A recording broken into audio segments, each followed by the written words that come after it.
Alright. Only because I can't stop thinking about it, I gotta share it with you guys. I'm sure you already know, though. So if we refresh this MULN stock price, we closed at 45.02. You know that 47 was a big deal. Last time we hit 47 in the close, or the first tick of the after hours. The very next day we had our God candle of 80% green, just all in 20 minutes. And this time we hit 45 plus 02 for 47. So close enough for me that this is the day, but let me show you why it really matters. So today's volume was 35 million.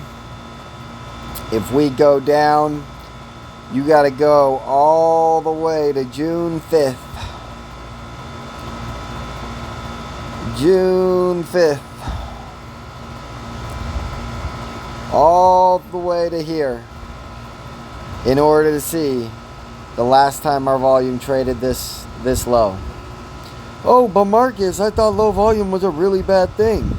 Well, last week I was showing you the AMC data that showed that, like, we just did the AMC pre-squeeze pattern, and we should have squoze on Tuesday at the latest based off everything we're seeing in that pattern.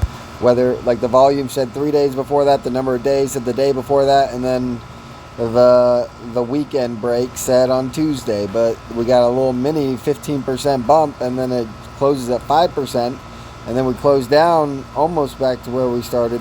I think we're above where we started yesterday. I might be wrong. It doesn't matter. We're probably not. That's okay. No, because we closed at what yesterday? 49 yesterday, so we're down a lot. Yeah.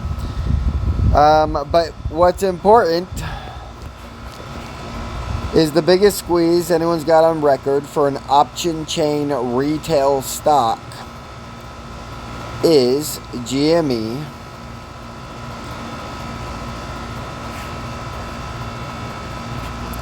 So, if we go look at GME, and we go to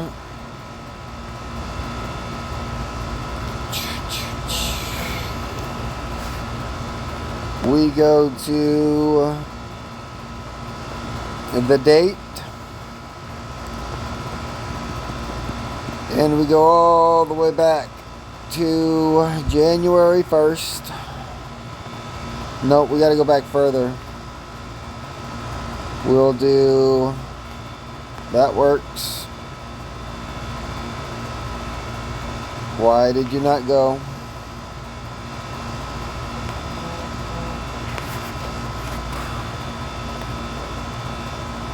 Okay, apply. Now we gotta scroll through all these dates to get back to GameStop squeeze. Obviously there's one forward split in this numbers, so count the volume with that factor, but same either way, as long as you know what you're looking for. Almost there.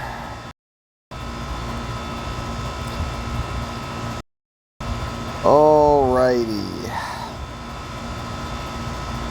So first, let's look for when did GameStop hit its low, and then how high did it go.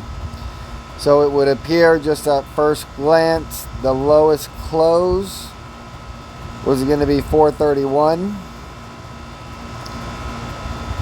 And then we had some bounce around until the squeeze finally happened. And when the squeeze happened, it went from a 431 all the way to a high of 120, it looks like, which sounds about right. So a high of 120 and a close of 40. Ooh, close of 48. That's crazy. But it started at the 431. So if you do the 120 divided by 431,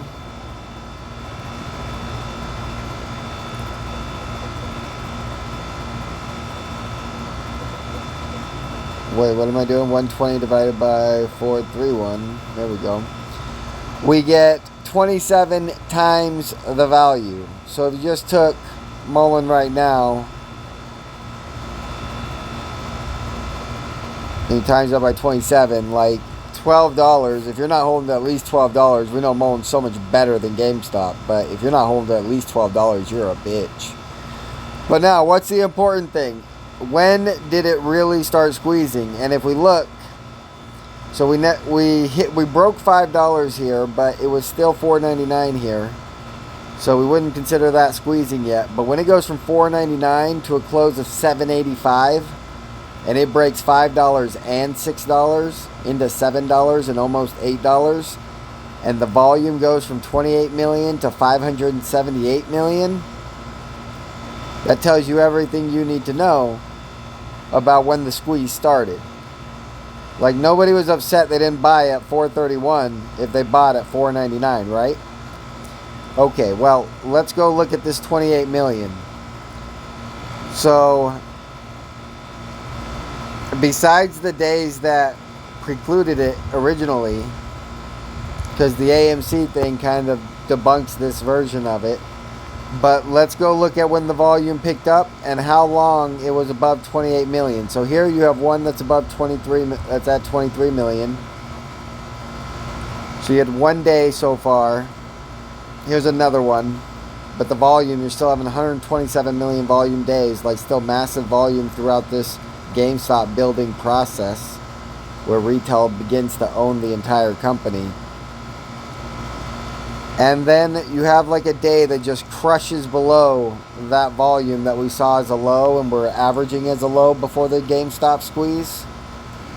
And you get 12 million. And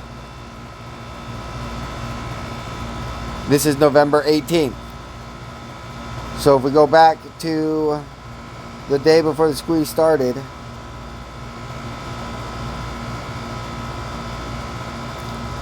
where are you, oh squeeze? Oh, I passed the squeeze. So back to the day before the squeeze started, which was January 12th. November 13th was it to January 12th? It's December then January. That's 2 months. MULN's had 3 months of going back to find the lowest volume. And so ultimately, like, all the patterns are similar. But every time you look and compare these patterns to MULN has more of the patterns of all the different squeezes combined. And then on top of that, the pattern is more defined to exemplify that the pattern is stronger the more they suppress a stock. And the higher the stock is going to go.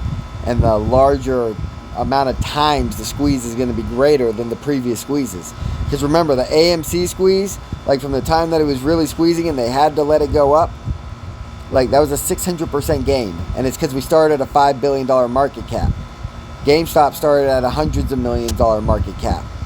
And so when they squoze, they got 28 times their money. But now MULN's starting at a $100 million market cap. Truly no dilution power left behind. First time we've ever seen that. The greatest lawsuit that makes MULN a $1 trillion market cap on its own, because like whether MULN gets half the award and pays the rest out to the people that invested, like if we win 100 billion, MULN gets 50 billion. Like MULN's gonna be the richest, like so cash fucking heavy. And so you just think about the big story. AMC didn't have to wait 2 years for their squeeze. Like the people that bought in 2 years before, like right when the squeeze started in AMC, they were already up 1,000% before the squeeze even happened. GameStop, like they just got the greatest squeeze, but now MULN's going to be known as the greatest squeeze. Oh, it's so beautiful. The math is there. I hope I did it justice. I know I could do it better, but if you know anything about numbers, you could just go look at this and see the patterns, and it'll blow your mind, and it'll make it obvious to you that whatever's happening with MULN, it's about to happen fucking quick.